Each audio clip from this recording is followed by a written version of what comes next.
Sears is a department store chain that started in 1886. Welcome to another episode of Throwback Thursday. So stay tuned on a random Thursday for a new remade video of an old video that I did before. Thanks. Sears announces big savings in home entertainment. Save $100 on this 14-day, 8-program video recorder. Sears Best. The picture stays clear in fast speed, freeze frame, or slow motion. Save $70 on this 19-inch color TV with reliable electronic tuning and one-button color, just $379.95. Save $80 on this stereo with digital display. Plays and records cassettes, just $199.95. You can count on Sears.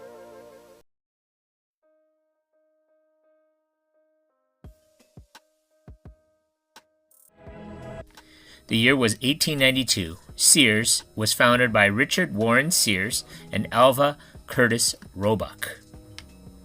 In Chicago, Illinois, Sears established a new mail-order firm selling watches and jewelry with Roebuck as his partner, operating as A.C. Roebuck Watch Company. In 1893, they renamed the company to Sears, Roebuck & Company and began to diversify the product lines offered in their catalogs.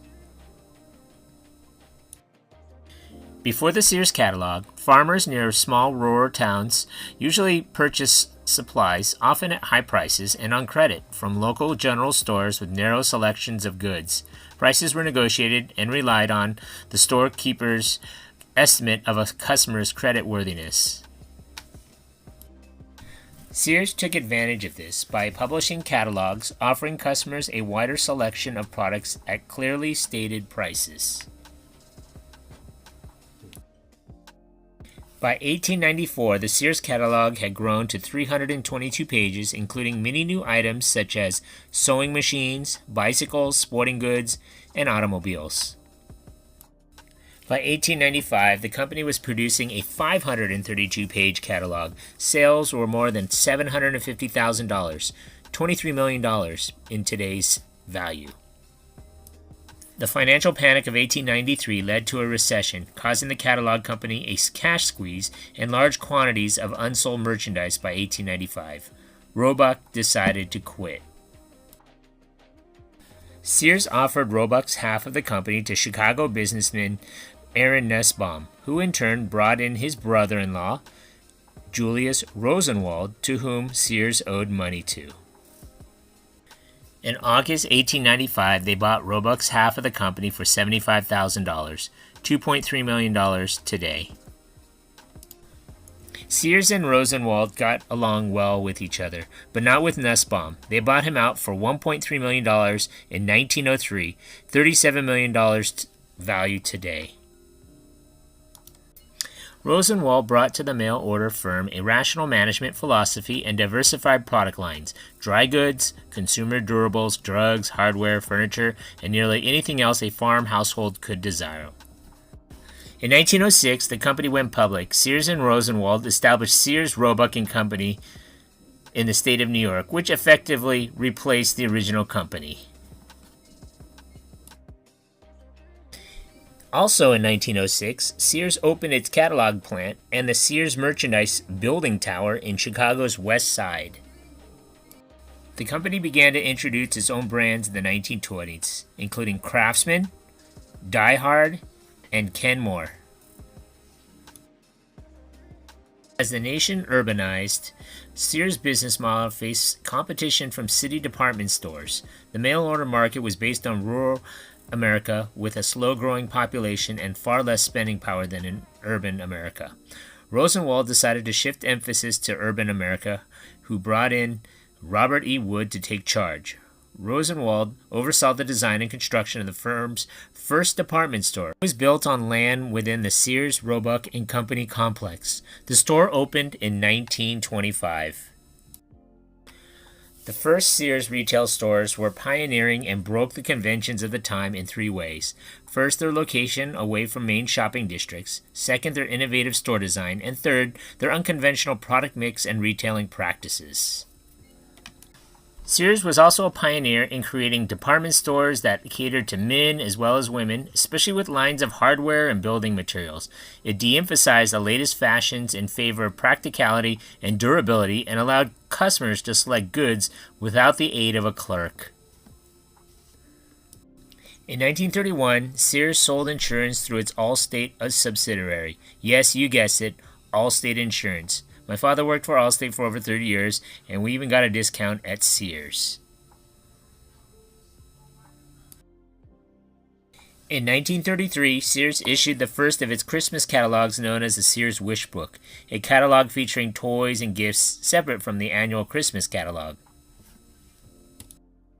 The Sears catalog became known in the industry as the Consumer's Bible.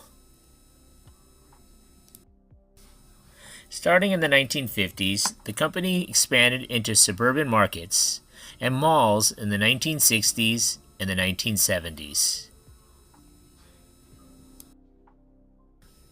In 1973, Sears completed the 110-story Sears Tower in Chicago, which became the world's tallest building at that time.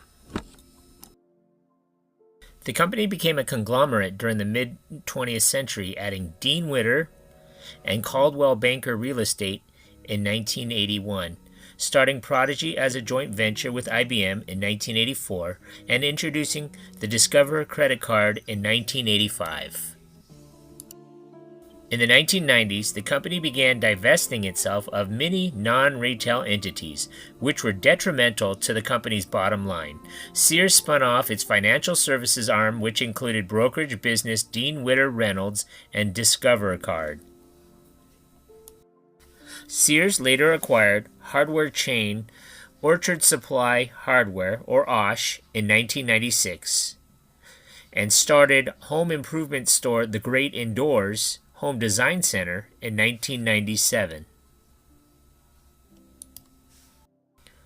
Blunders.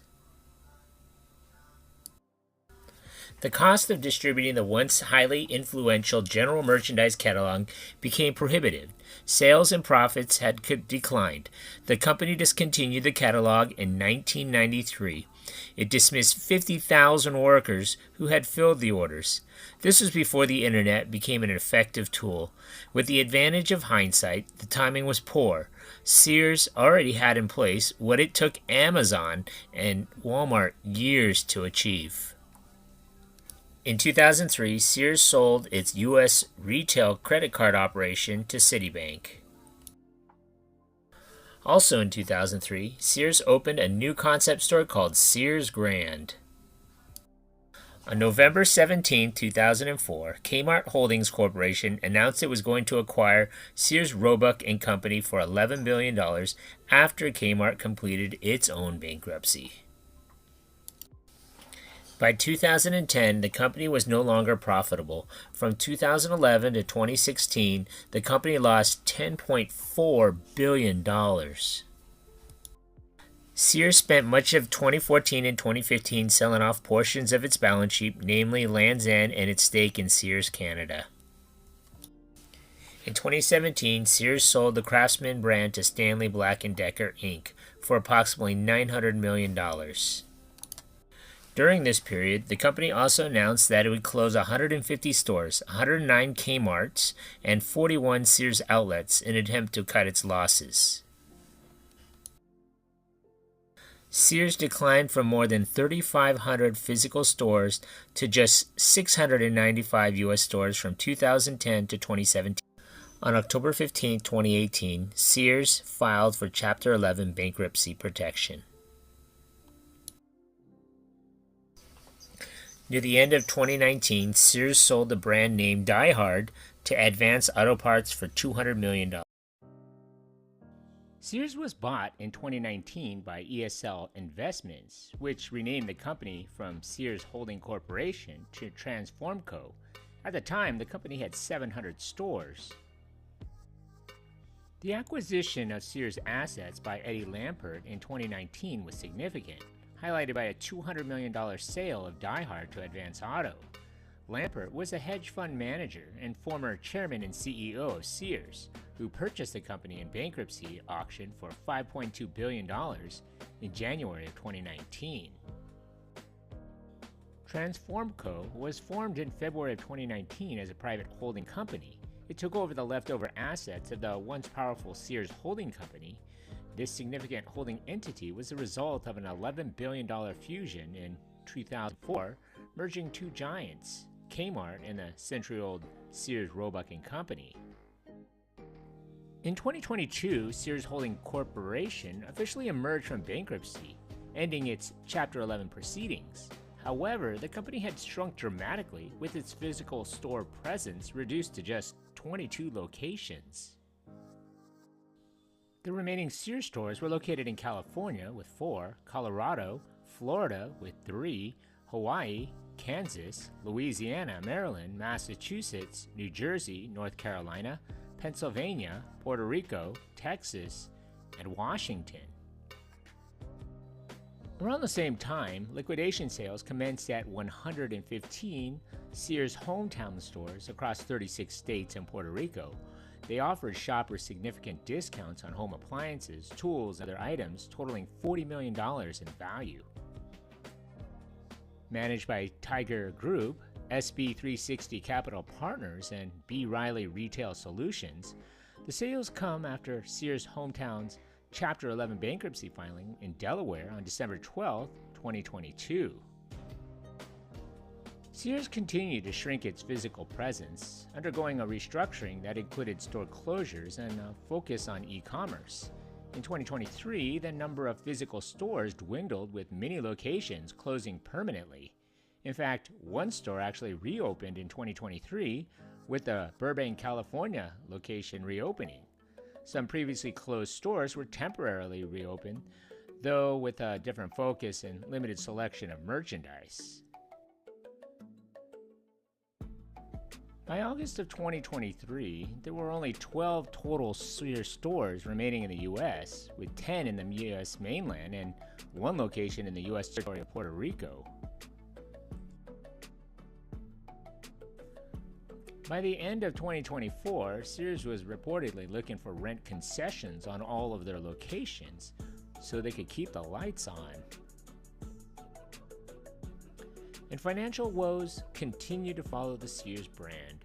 The 131-year-old company had closed most of its stores over the years, including 4 in 2024, 2 in Washington, 1 in New Jersey, and 1 in California.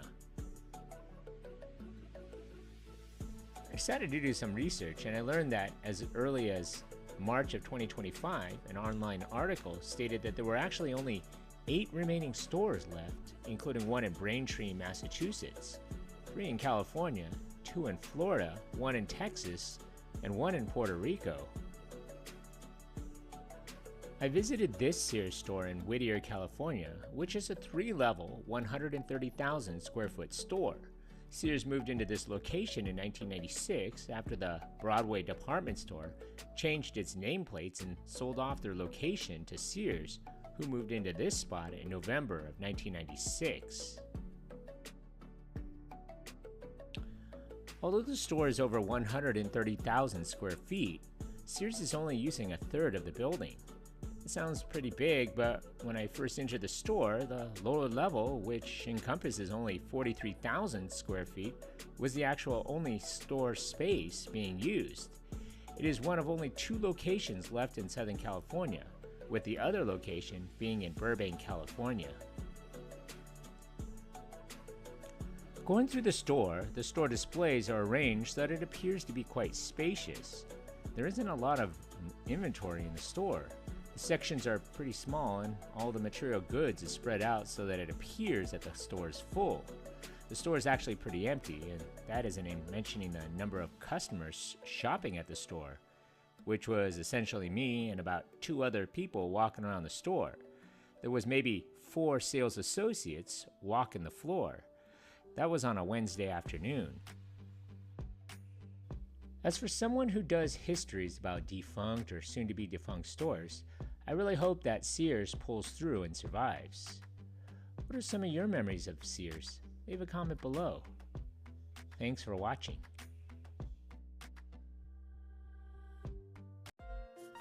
So what do you remember about this place? Leave a comment or a suggestion for a future video below. And if you haven't already, hit that like button and don't forget to subscribe to my channel. Thanks for watching.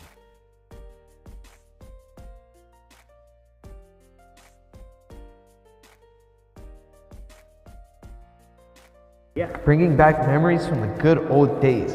That's super cool, man.